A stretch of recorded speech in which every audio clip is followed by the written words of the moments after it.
এই পাশের এই কংক্রিটের স্থাপনাটা মন্দির, আর ওই পাশের ওই কংক্রিটের স্থাপনাটা মসজিদ। একটু ভালোভাবে লক্ষ্য করলে বুঝতে পারবেন মন্দিরের সীমানা প্রাচীর থেকে এই মসজিদের দূরত্ব খুব বেশি নয়। দেখেন, বাংলাদেশ যে একটি সম্প্রীতির বন্ধনে আবদ্ধ থাকা একটি দেশ, তার সবচেয়ে অনন্য উদাহরণ বলা যায় এই জায়গাটার, যে জায়গার সম্পর্কে আপনাদেরকে বলবো।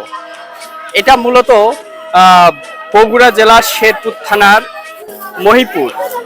দেখেন, আপনারা একটু লক্ষ্য করলে দেখতে পারবেন যে আমার এই পাশটাতে যেটা দেখতে পাচ্ছেন এটা মূলত একটা মন্দির।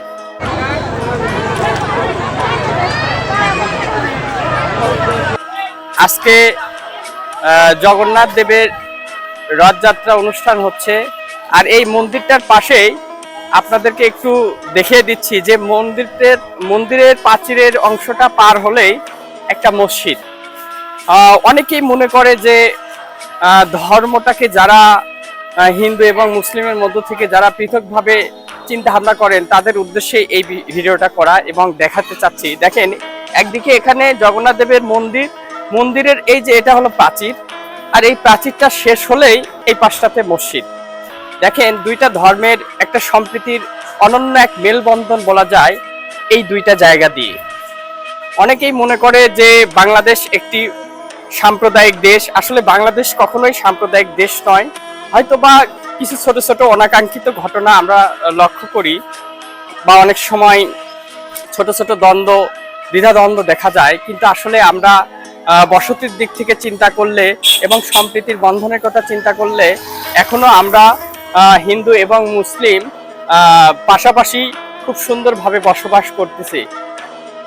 হিন্দু মুসলিম আলাদা দুটি ধর্মের এই সুন্দর মেলবন্ধন থাকুক চির অটুট। কেউ কারো ধর্মকে ছোট করে নয়, আমাদের সবারই উচিত যার ধর্ম তার পালন করা এবং পৃথিবীর সকল ধর্মের মানুষের সাথে সম্প্রীতির বন্ধনে আবদ্ধ থাকা।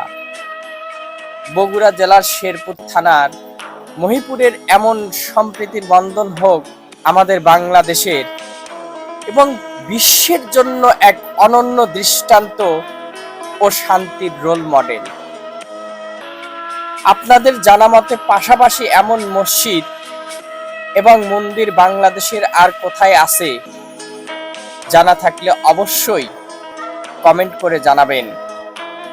ভালো থাকবেন সবাই, আবারও দেখা হবে পরবর্তী